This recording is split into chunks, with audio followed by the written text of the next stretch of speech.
Assalamualaikum dan juga salam sejahtera. Hai, kembali lagi ke Zah Vlog. So, hari ini sangat istimewa kerana Zah telah diterbangkan ke Jakarta untuk bertemu para pelakon filem Legenda Kelam Malin Kundang. Thank you so much guys for joining us today. Thank you. How Terima are you kasih guys doing? sudah Good, mampir ke Indonesia. Baik. Boleh tak saya nak anda semua perkenalkan diri dan juga watak kepada penonton Malaysia? Halo, aku Faradina Mufti berperan sebagai Nadine di film Legenda Kelam Malin Kundang.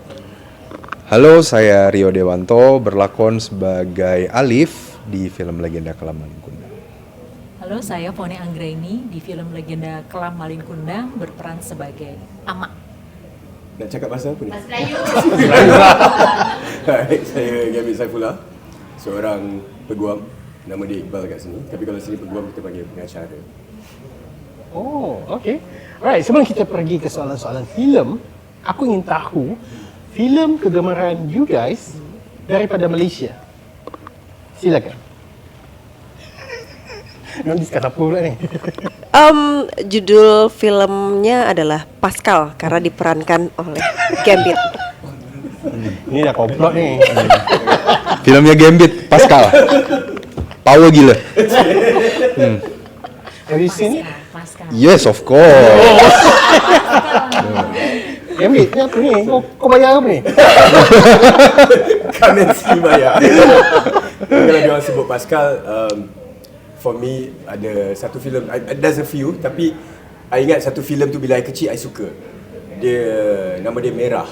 Oh. So masa tu Awi is a singer for Wings.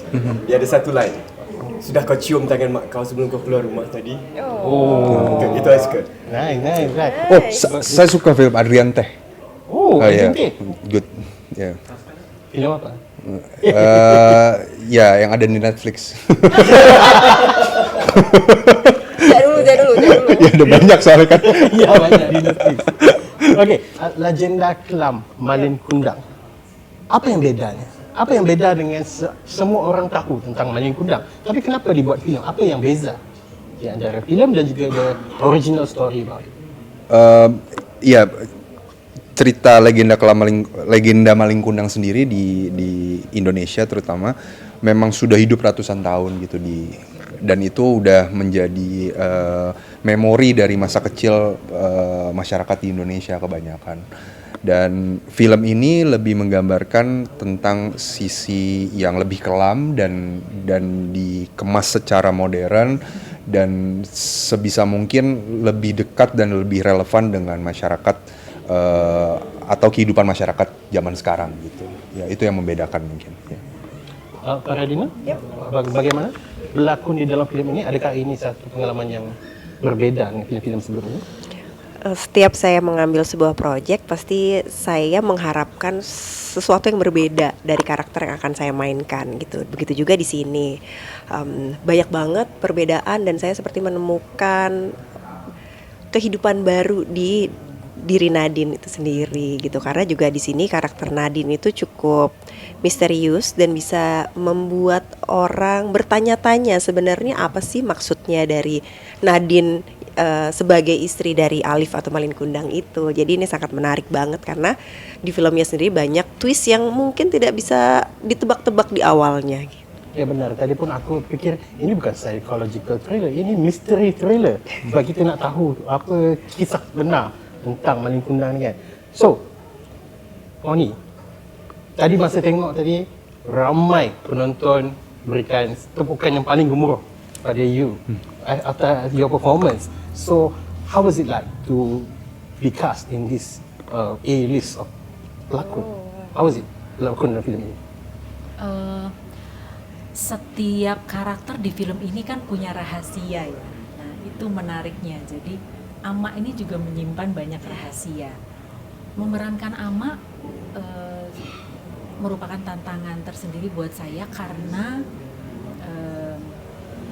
Ama ini harus di satu sisi dia menjadi ama gitu ya, ibu yang sedih, yang pilu hatinya, tapi di sisi lain ama ini juga punya sisi atau karakter yang sebenarnya jauh berbeda dari ama yang di awal teman-teman tonton tadi gitu.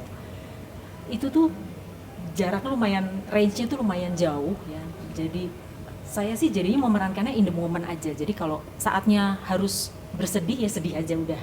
Tapi saatnya saatnya harus lebih keras gitu ya, harus lebih ini, jadi ya in the moment aja ininya mainnya gitu.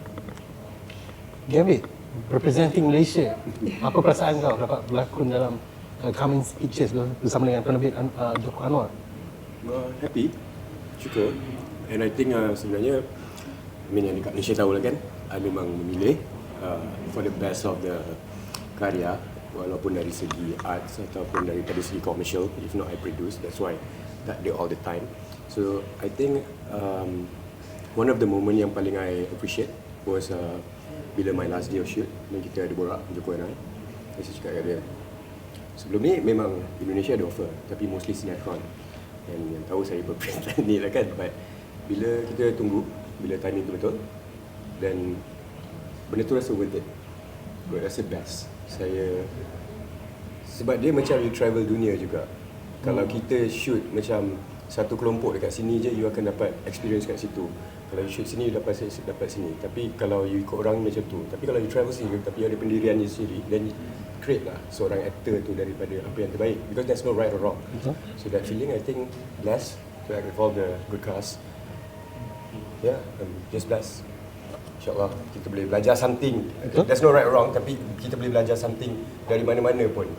Dan kadang-kadang benda yang kita belajar tu, benda tu tidak memerlukan benda dari wang ringgit, tapi pengalaman yang kita boleh praktikan. I think that's very expensive.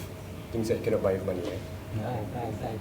Okay, throughout the shooting, what was the most hard sequence yang you guys perlu buat? Each and every one boleh bagi tahu? The hard sequence. Ya, scene yang paling susah. Iya. Paling suka.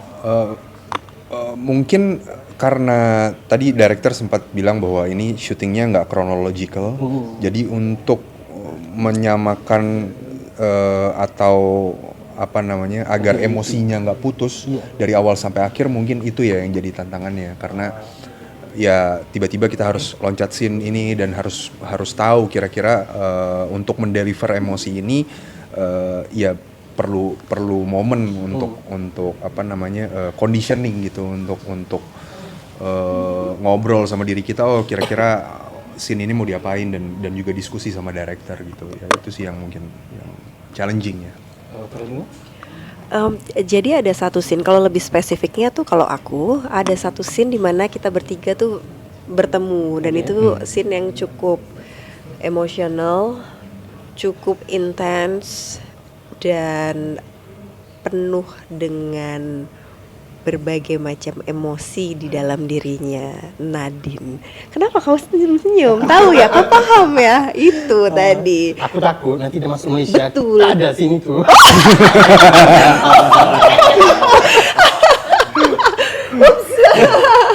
Okay, apa ni?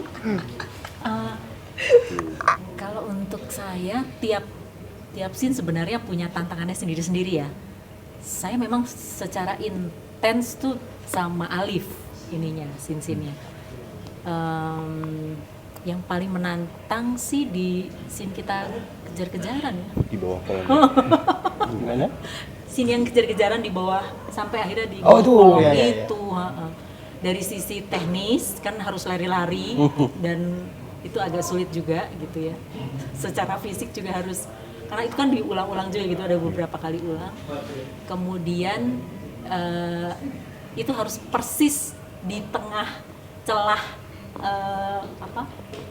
celah jalan itu, karena untuk mendapatkan lighting yang pas gitu. Sementara emosi di situ juga lagi tinggi-tingginya. Kemudian ya itu sih yang aku rasa paling menantang secara fisik dan secara emosi. Gini. Nggak ada, Mit, udah dipotong yang nanti. Sini tuh nggak ada, dipotong, gak usah dibahas. Itu jawapan yang akan diberikan. Well, to be honest, bila saya buat cerita ni, I think I was very detailed and I know what I want. dan kena balance dengan overall team look and feel semua tu je. But maybe kalau yang ada dia punya challenge tu, tantangan dia, sebab dulu memang saya boleh cakap bahasa, saya belajar Spanish dulu and then saya belajar Indonesian, sebab Indonesian ni saya tak belajar, but I have a lot of Indonesian friends, we play futsal every week sampai pandemic happen. Oh. So at that time my Indonesian is better than my Spanish already, but after pandemic I tak speak lah. So 5 years after I do this film. So bila buat tu, I wish that I know it earlier so I could have like sharpen my Indonesian. So it's okay maybe, but I feel that Indonesian language tu could be better. More than dia punya pekerjaan sebagai seorang lawyer atau pengacara, that kita kena ada lawyer punya language kan. I don't see that as a challenge more than bercakap Indonesia macam kalau you fasih bercakap. So sebab perfectionist tu saya rasa kurang kat situ kalau lah. Sebab tak cakap 5 tahun kan. But besides that, I think bukan nak kata tak ada cabaran sebab it's a difficult show, but I think it's because the people that I'm with, the cast, the directors, the team, and the experience that they put in, it just like flourish all the challenges. Sometimes bila kita ada macam you rasa adrenaline kan, but the adrenaline can turn into something good. I think that's part of the things what everyone's energy given. Yeah.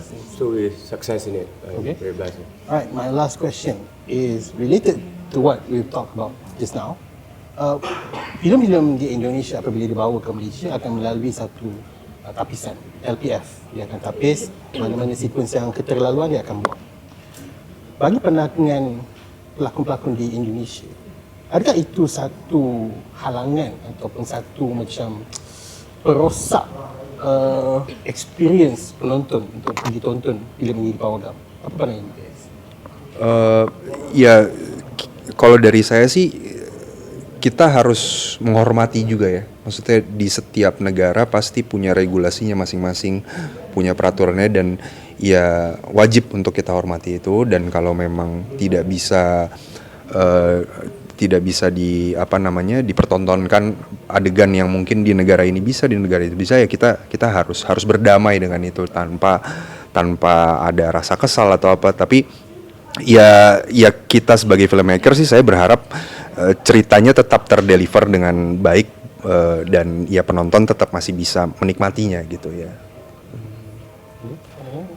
Paling mau menambahkan, karena di Indonesia kita juga punya regulasi yang mungkin hampir mirip dengan Malaysia. Jadi banyak juga film-film dari Hollywood yang memang disesuaikan dengan budaya Indonesia. Selama itu tidak merubah esensi dari film itu sendiri, ceritanya tetap berjalan dengan baik, tersampaikan dengan baik juga seperti kata Rio tadi. Sepertinya tidak terlalu masalah ya, selama bisa dikomunikasikan di antara kedua belah pihak aja gitu. Ya, kalau seperti yang tadi sudah disampaikan, sudah lengkap sebenarnya disampaikan sama Rio dan Farah, kita harus menghormati kebijakan dari masing-masing negara gitu ya. Kalau kami sebagai aktor ya kita secara profesional aja lakukan all out lah gitu ya. Masalah nanti akan disensor atau bagaimana ya itu kan tergantung masing-masing negara. Semoga penonton Malaysia tetap bisa menikmati gitu ya ceritanya, karena pastinya banyak juga adegan-adegan lain yang juga penting, yang juga bisa banyak message-nya, itu aja sih. Finally? Yeah, I think respect to of course number one, because mentality sometimes kita pun mentality changes right from every decade to decade, the way people think, value and things semua, but definitely what they all say is true. So mentality is one thing, but I wish that cerita tu sampai dengan apa yang, sebab kita tengok wayang kan, tengok movie, and apa bila kita tengok that satu filem tu, kita tengok lagi-lagi cerita macam ni, kita learn and kita share. So sayang kalau benda tu tidak sampai. But of course respect ya, but saya harap people would see this for mind thinking, for the good part of things. Saya harap. Right, thank you so much guys for joining Mula Podcast Session hari ini. Jangan lupa untuk saksikan filem Legenda Kelam Maling Kundang di Pawagam bermula 11 Disember ini, hanya di Pawagam. Thank you so much guys. Jumpa lagi pada Zaflo yang akan datang. Thank you. Thank you. Thank you.